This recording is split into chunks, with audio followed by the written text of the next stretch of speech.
It's crazy. I decided that I'm not going to cover one game. I'm going to take one game off. I'm going to just enjoy my night. I'm watching the game. I'm not going to worry about recording a video.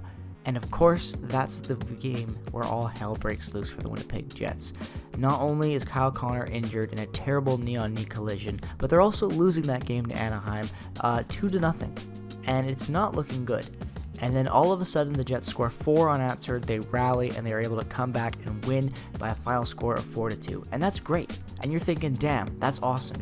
We're all, really happy they came back. They rallied. They showed some heart. In a game in the past like this, they would have folded. We've seen it time and time again, but they didn't. They rallied, and they beat a team they should beat in a game where they needed to come back after their star player was taken out after a terrible, terrible injury. Now, we hear the news. Kyle Connor is out probably 6 to 8 weeks. Now, that's not 100% confirmed yet. That's what the preliminary reports are.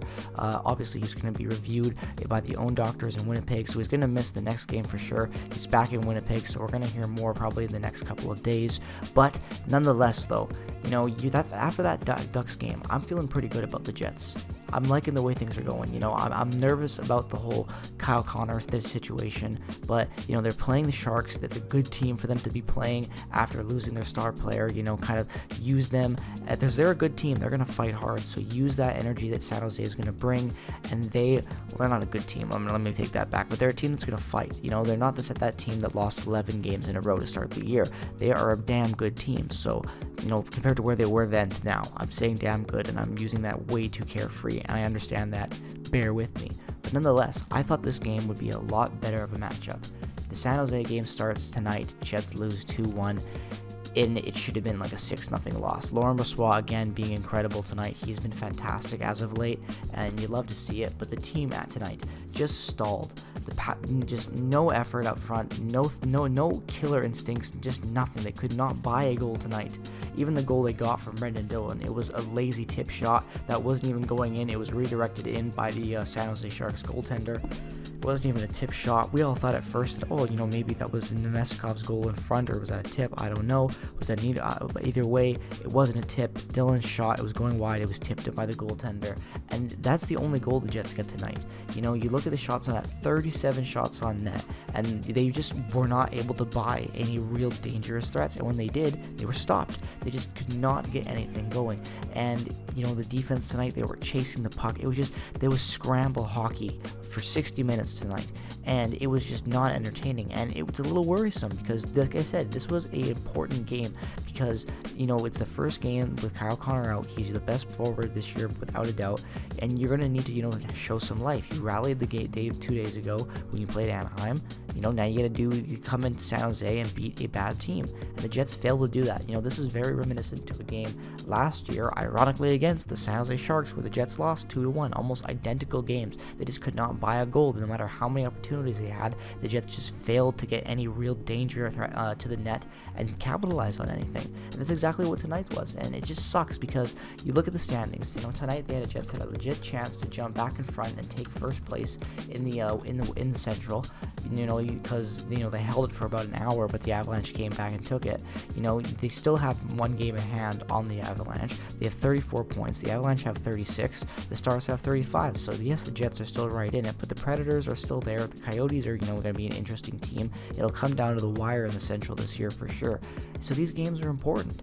And against a struggling San Jose team, even though they've been better as of late, they've been playing pretty well against decent teams, you got to show up against this game, and the Jets just didn't really. They had no real urgency, and they just couldn't connect on anything. Everything was sloppy, and it's not panic mode. It just sucks because, like I said, this was a game that really could have been, a good gauge game, a good test game for the Jets. A good rebound game from where they were, because I know that Anaheim game, they were still losing 2-0. That was not the best game in the world. Take the 2 points, they rallied. That's awesome, but they needed to come out tonight. And now on a back-to-back where they're going to be playing a very, very good Kings game team tomorrow, you could be looking at a situation where in 48 hours you lose an opportunity to get 4 points, you get nothing.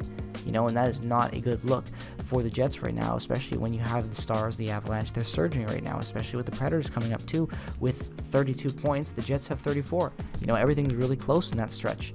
Even the St. Louis Blues, they just fired their coach and they have 27 points in 28 games played. Like, it is very, very tight in the Central right now. So these are important games. You know, the Jets right now are 6-4. They needed to win tonight. They didn't, and that sucks. But at the end of the day, I still have faith in this team. You know, tonight it's not like panic mode.